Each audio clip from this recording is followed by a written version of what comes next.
പിതാവിൻ്റെയും പുത്രൻ്റെയും പരിശുദ്ധാത്മാവിൻ്റെയും നാമത്തിൽ ആമേൻ. പ്രിയൻ്റെ പ്രാതിലേക്ക് എല്ലാവർക്കും സ്വാഗതം. ഇന്നലെ എൻ്റെ സുഹൃത്തുക്കളുടെ ഇൻസ്റ്റാ സ്റ്റോറി ഞാൻ കാണുവാനായിട്ടിടയായി. അവർ 3 പേരും ഒരുമിച്ച് നിൽക്കുന്ന ഫോട്ടോയാണ് സ്റ്റോറിയായി ഇട്ടത്. എന്നെ ഏറെ ആകർഷിച്ചത് ആ ഫോട്ടോയ്ക്ക് അവർ നൽകിയിരിക്കുന്ന ക്യാപ്ഷനാണ്. 3 men in blue എന്നതായിരുന്നു അവർ നൽകിയ ക്യാപ്ഷൻ. കാരണം 3 പേരും നീല ടീഷർട്ടാണ് ധരിച്ചിരിക്കുന്നത്. വർഷങ്ങളായി എനിക്ക് അവരെ അറിയാം. ഇവർ 3 പേരും ചെറുപ്പം മുതൽ നല്ല സുഹൃത്തുക്കളാണ്. എല്ലായ്പ്പോഴും എല്ലായിടത്തും ഒരുമിച്ചാണ് അവർ പോവുക. മാത്രമല്ല ഇവരുടെ ഡ്രസ്സിങ് രീതിയും ഒരേപോലെയാണ്. പലപ്പോഴും അവർ വാങ്ങുകയും ധരിക്കുകയും ചെയ്യുന്ന വസ്ത്രങ്ങൾ ഒരേപോലെയാണ്. 3 men in blue എന്ന ക്യാപ്ഷൻ യഥാർത്ഥത്തിൽ വളരെ അർത്ഥവത്താണ്. കാരണം 3 വ്യക്തികളും ആണെങ്കിലും ഒരു ആത്മാവും ഒരു ശരീരം പോലെയാണ് അവരുടെ ജീവിതം. ഇന്ന് തിരുസഭ ത്രിയേക ദൈവത്തിൻ്റെ തിരുനാൾ സാഘോഷം കൊണ്ടാടുകയാണ്. 3 men in blue എന്ന ക്യാപ്ഷൻ എന്ന ആശയം ഞാൻ കടമെടുത്തുകൊണ്ട് മറ്റൊരു രീതിയിൽ ത്രിയേക ദൈവത്തിനും ചേർന്നതായിരിക്കുമെന്ന് ഞാൻ വിശ്വസിക്കുകയാണ്. 3 പേരും നീലവസ്ത്രം ധരിച്ചിരിക്കുന്നു എന്ന അർത്ഥത്തിലല്ല, മറിച്ച് ആ 3 സുഹൃത്തുക്കൾ പോലെ ത്രിയേക ദൈവവും 3 വ്യക്തികൾ എന്ന രീതിയിൽ ഒരു ആത്മാവും ഒരു ശരീരം പോലെയാണ് വസിക്കുന്നത്. അതായത് 3 വ്യക്തികൾ ഒന്നായി സ്നേഹത്തിൽ വസിക്കുന്നു, ഒരു ദൈവമായിട്ട് വസിക്കുന്നു. മറ്റൊരു മതത്തിനും അവകാശപ്പെടുവാൻ സാധിക്കാത്ത ഒരു വ്യത്യസ്തതയാണ് ക്രൈസ്തവ മതത്തിനുള്ളത്. കാരണം നമ്മൾ വിശ്വസിക്കുകയും പ്രഖ്യാപിക്കുകയും ചെയ്യുന്ന ഒരു സത്യമാണ് ഒരു ദൈവവും 3 വ്യക്തികൾ, പിതാവ്, പുത്രൻ, പരിശുദ്ധാത്മാവ്. 3 വ്യക്തികൾക്കും തുല്യമായിട്ടുള്ള ശക്തിയാണുള്ളത്. പല മതങ്ങളും ഏകദൈവവിശ്വാസം പുലർത്തുന്നതാണ്. ഇസ്ലാം മതം, യഹൂദ മതം, ഹൈന്ദവ മതം, ക്രൈസ്തവ മതം. എന്നാൽ ഈ മതങ്ങളിലെല്ലാം എന്താണ് ക്രൈസ്തവ മതത്തിൻ്റെ വ്യത്യാസമെന്ന് ചോദിച്ചാൽ അത് ഏക ദൈവത്തിൽ വിശ്വസിക്കുമ്പോഴും ആ ദൈവത്തിൽ 3 വ്യക്തികളുണ്ടെന്നുള്ള വിശ്വാസമാണ് പ്രഖ്യാപിക്കുന്നത്. ഈ ത്രിയേക ദൈവത്തിലുള്ള വിശ്വാസമാണ് ക്രൈസ്തവ മതത്തെ മറ്റു മതങ്ങളിൽ നിന്നും വ്യത്യസ്തമാക്കുന്നത്. ഒപ്പം ക്രൈസ്തവ വിശ്വാസത്തിൻ്റെ അനന്യത എന്നുള്ളതും ഈ ത്രിയേക ദൈവത്തിലുള്ള വിശ്വാസമാണ്. മാത്രമല്ല ത്രിയേക ദൈവം എന്നുള്ളത് ഒരു രഹസ്യം കൂടിയാണത്. അത് ഉൾക്കൊള്ളുവാനായിട്ട്, മനസ്സിലാക്കുവാനായിട്ട് മനുഷ്യബുദ്ധിക്ക് അപ്രാപ്യമാണ്. ഞാനീ പറയുന്നത് ഒന്നും തന്നെ മതി വരില്ല എന്നും എനിക്ക് വ്യക്തമായിട്ടുള്ള ബോധ്യമുണ്ട്. നമുക്കറിയാം, കത്തോലിക്ക സഭയിലെ ഏറ്റവും വലിയ ദൈവശാസ്ത്രജ്ഞനായിരുന്നു വിശുദ്ധ തോമസ് എക്വിനസ്. നിരവധിയായിട്ടുള്ള ഗ്രന്ഥങ്ങൾ രചിച്ചു. അദ്ദേഹത്തിൻ്റെ ദേ വെരിതാത്തെ എന്ന കൃതിയിൽ വിശുദ്ധ തോമസ് എക്വിനസ് ഇപ്രകാരം പറഞ്ഞു വെക്കുന്നുണ്ട്: ദൈവത്തിൻ്റെ സത്ത എന്നേക്കുമായി നമ്മളിൽ നിന്ന് മറഞ്ഞിരിക്കുന്നു. അതായത് ദൈവത്തിൻ്റെ സത്ത, അസ്തിത്വം മനുഷ്യൻ്റെ അറിവിൽ നിന്നും മറച്ചു വച്ചിരിക്കുന്നു.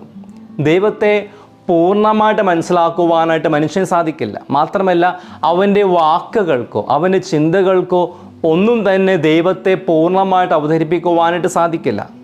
അതുകൊണ്ട് തന്നെ ത്രിയേക ദൈവത്തെ ബുദ്ധി കൊണ്ട് നമുക്ക് മനസ്സിലാക്കുക അപ്രാപ്യമാണ്. വിശുദ്ധ തോമസ് അക്വിനസിൻ്റെ അനുഭവവും അങ്ങനെയായിരുന്നു. നിരവധി ഗ്രന്ഥങ്ങൾ രചിച്ച വിശുദ്ധൻ മരിക്കുന്നതിന് തൊട്ട് മുൻപ് വിശുദ്ധ കുർബാന അർപ്പിക്കുന്ന വേളയിൽ ഒരു ദർശനം വിശുദ്ധന് ലഭിച്ചു. അതിനുശേഷം പിന്നീട് ഒന്നും വിശുദ്ധ തോമസ് അക്വിനസ് എഴുതിയിട്ടില്ല.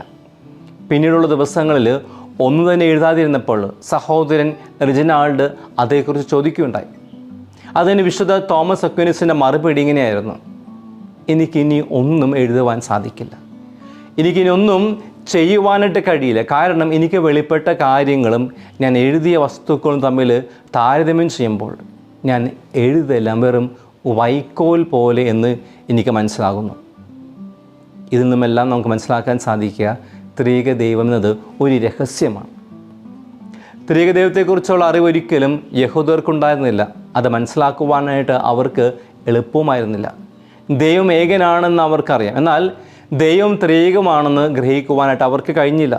ഇന്നും പലർക്ക് അതിന് കഴിയുന്നില്ല എന്നുള്ള സത്യം. കാരണം യുക്തിക്കും വിശ്വാസം കൊണ്ട് മാത്രമേ ആ രഹസ്യം മനസ്സിലാക്കുവാനായിട്ട് സാധിക്കുകയുള്ളൂ. ത്രിയേക ദൈവത്തെക്കുറിച്ചുള്ള പ്രബോധനം നമുക്ക് കത്തോലിക്ക സഭയുടെ മതബോധന ഗ്രന്ഥത്തിൽ നമ്മൾ ഇപ്രകാരം വായിക്കുന്നുണ്ട്. 234 ഖണ്ഡികയിൽ ത്രിയേക ദൈവ രഹസ്യം ക്രൈസ്തവ വിശ്വാസത്തിൻ്റെയും ജീവിതത്തിൻ്റെയും കേന്ദ്ര രഹസ്യമാണ്. ദൈവത്തിൻ്റെ തന്നെ അന്തസത്തെ സംബന്ധിക്കുന്ന ദിവ്യ രഹസ്യമാണത്. ഈ കാരണത്താൽ വിശ്വാസം സംബന്ധിക്കുന്ന മറ്റെല്ലാ രഹസ്യങ്ങളുടെയും ഉറവിടവും ത്രിയേക ദൈവത്തെക്കുറിച്ചുള്ള രഹസ്യം നമുക്ക് വെളിപ്പെടുത്തി തന്നത് ദൈവപുത്രനായിട്ടുള്ള ക്രിസ്തുവാണ്. യേശു അവിടുത്തെ പ്രബോധനത്തിലൂടെ ഈ ദൈവിക രഹസ്യങ്ങൾ നമുക്ക് നൽകി. എന്താണ് ഈ ത്രിയേക ദൈവത്തെക്കുറിച്ചുള്ള രഹസ്യം? ഒരു ദൈവവും 3 ആളുകളും. 3 ദൈവമല്ല, മറിച്ച് ഒരു ദൈവത്തിൽ 3 വ്യക്തികൾ, 3 ആളുകൾ, 3 പേർക്കും തുല്യമായിട്ടുള്ള ശക്തി. പിതാവായ ദൈവം സൃഷ്ടികർമ്മം നടത്തുന്നു, പുത്രൻ ആ സൃഷ്ടിയെ വീണ്ടെടുക്കുന്നു. ഇന്ന് സഭയെ നയിക്കുന്നത് പരിശുദ്ധാത്മാവാണ്. നമ്മുടെ വിശ്വാസത്തിൻ്റെ അടിസ്ഥാനമാണ് ഇതെല്ലാം. വിശുദ്ധ ബൈബിളിൽ ഉൽപ്പത്തി മുതൽ വെളിപാട് വരെ ഈ രഹസ്യങ്ങളുടെ വെളിപ്പെടുത്തൽ കാണുവാനായിട്ട് സാധിക്കും. ഉൽപ്പത്തി 1:26 നമ്മൾ ഇപ്രകാരം വായിക്കുന്നു: നമുക്ക് നമ്മുടെ ഛായയിലും സാദൃശ്യത്തിൽ മനുഷ്യനെ സൃഷ്ടിക്കാം. സൃഷ്ടികർമ്മത്തിൽ ത്രിയേക ദൈവത്തിൻ്റെ പങ്കുചേരൽ ഇവിടെ കാണുവാനായിട്ട് സാധിക്കും. മത്തായി 3:16 മുതൽ 17 വരെ നമ്മൾ വായിക്കുകയാണ്. ദൈവപുത്രനായിട്ടുള്ള യേശുവിനെ മാമോദിസ വേളയിൽ ദൈവപിതാവിൻ്റെ സ്വരം, ഇവരിൻ്റെ പ്രിയപുത്രൻ, ഇവന് ഞാൻ പ്രസാദിച്ചിരിക്കുന്നു. തുടർന്ന് ആത്മാവ് പ്രാവിൻ്റെ രൂപത്തിൽ യേശുവിന് മേൽ ഇറങ്ങി വരുന്നതുമായിട്ട് നമ്മൾ കാണുന്നു. ത്രിയേക ദൈവത്തിൻ്റെ സാന്നിധ്യം ഇവിടെ കാണുവാനായിട്ട് സാധിക്കും. യേശുവിൻ്റെ പ്രബോധനത്തിലൂടെ വ്യക്തമായിട്ട് പറയുന്നുണ്ട്. യോഹന്നാൻ 10:30 ഞാനും പിതാവും ഒന്നാണ്. വീണ്ടും യോഹന്നാൻ 14:6 നമ്മൾ വായിക്കുന്നു: വഴിയും സത്യവും ജീവനും ഞാനാണ്, എന്നിലൂടെ അല്ലാതെ ആരും പിതാവിൻ്റെ അടുക്കിലേക്ക് വരുന്നില്ല. നമ്മളിന്ന് വായിച്ചിട്ട സുവിശേഷത്തിലും നമ്മൾ കാണുക നിക്കോദെമോസിനുള്ള യേശുവിൻ്റെ പ്രതികരണത്തിൽ ഈ രഹസ്യത്തിൻ്റെ ചുരുൾ നമ്മൾ കാണുകയാണ്, അഴിയുകയാണ്. അവിടെ ഒരു ദൈവത്തിലുള്ള 3 വ്യക്തികളെക്കുറിച്ച് യേശു പറയുന്നു, എന്നാൽ ത്രിയേക ദൈവം എന്ന പദം എങ്ങും പ്രത്യക്ഷപ്പെടുന്നില്ല. സഭയുടെ എല്ലാ കൂദാശകളും, എല്ലാ പ്രാർത്ഥനകളുടെ പ്രാർത്ഥനയായി വിശുദ്ധ കുർബാന, കൂദാശയുടെ വിശുദ്ധ കുർബാനയും എല്ലാം ആരംഭിക്കുന്നതും അവസാനിക്കുന്നതും ത്രിയേക ദൈവത്തിൻ്റെ നാമത്തിലാണ്. ഒരു വ്യക്തിക്ക് മാമോദിസ നൽകുന്നത് പിതാവിൻ്റെയും പുത്രൻ്റെയും പരിശുദ്ധാത്മാവിൻ്റെ നാമത്തിലാണ്. AD 1334 ജോൺ 22 പാപ്പയാണ് പെന്തക്കോസ്ത ഞായറാഴ്ച കഴിഞ്ഞ് വരുന്ന ഞായറാഴ്ച ഈ തിരുനാളായിട്ട് ആഘോഷിക്കുവാനായിട്ട് മുൻകൈയെടുത്തത്. ഈ തിരുനാൾ നമുക്ക് നൽകുന്നത് ഒരു വെല്ലുവിളിയാണ്. കാരണം ഐക്യത്തിൻ്റെയും കൂട്ടായ്മയുടെയും പരസ്പരം നൽകുന്നതിൻ്റെയും പ്രതീകമാണ്, അടയാളമാണ് ത്രിയേക ദൈവം. ത്രിയേക ദൈവത്തിൽ നിന്നും നിരവധി കാര്യങ്ങൾ നമ്മൾ പഠിക്കേണ്ടിയിരിക്കുന്നു. അതിലൊന്ന് ത്രിയേക ദൈവത്തിലുള്ള ഐക്യമാണ്. 3 പേര് ഒരുമിച്ച് നിലകൊള്ളുന്നു, ഒരുമിച്ച് പ്രവർത്തിക്കുന്നു, ഒരുമിച്ച് വസിക്കുന്നു. രണ്ടാമത് ത്രിയേക ദൈവത്തിലുള്ള കൂട്ടായ്മയാണ്. ഒരു ദൈവവും 3 വ്യക്തികൾ, അതൊരു കൂട്ടായ്മയാണ് സൂചിപ്പിക്കുന്നത്. മൂന്നാമതായിട്ട് ത്രിയേക ദൈവം പരസ്പരം നൽകുന്നു. പിതാവ് പുത്രനെ ലോകത്തിനായിട്ട് നൽകും. നമ്മൾ ഇന്നത്തെ സുവിശേഷത്തിൽ വായിച്ചു കേൾക്കേണ്ട യോഹന്നാൻ 3:16 നമ്മൾ വായിക്കുകയാണ്: എന്നാൽ അവനിൽ വിശ്വസിക്കുന്ന ഏവനും നശിച്ചു പോകാതെ നിത്യജീവൻ പ്രാപിക്കുന്നതിന് വേണ്ടി തൻ്റെ ഏകജാതനെ നൽകാൻ തക്കവിധം ദൈവം ലോകത്തെ അത്രമാത്രം സ്നേഹിച്ചു. ഇന്ന് നമ്മൾ ആത്മപരിശോധന നടത്തേണ്ടത് ത്രിയേക ദൈവത്തെ പോലെ നമ്മുടെ കുടുംബത്തിൽ, നമ്മുടെ പ്രവർത്തന മേഖലകളിൽ, നമ്മുടെ സഹോദരനുമായിട്ടുള്ള ബന്ധത്തിൽ ത്രിയേക ദൈവത്തിലെ ഈ ഐക്യം, ഈ കൂട്ടായ്മ, പരസ്പരം നൽകൽ, ഇവയെല്ലാം പ്രാവർത്തികമാക്കുവാനായിട്ട് നമുക്ക് സാധിക്കുന്നുണ്ടെന്നാണ്. ഒരുപക്ഷെ നമുക്ക് സാധിക്കുന്നില്ലെങ്കിൽ ത്രിയേക ദൈവം നമുക്കൊരു വെല്ലുവിളി തന്നെയാണ് നൽകുന്നത്. ഈ തിരുനാൾ ആഘോഷിക്കുമ്പോൾ കൂടുതലായിട്ട് ഐക്യത്തിലും കൂട്ടായ്മയിലും നിലകൊള്ളുവാനും പരസ്പരം നൽകുന്നതിലും പങ്കുവയ്ക്കുന്നതിലും ശ്രദ്ധിക്കുവാൻ നമുക്ക് പരിശ്രമിക്കാം.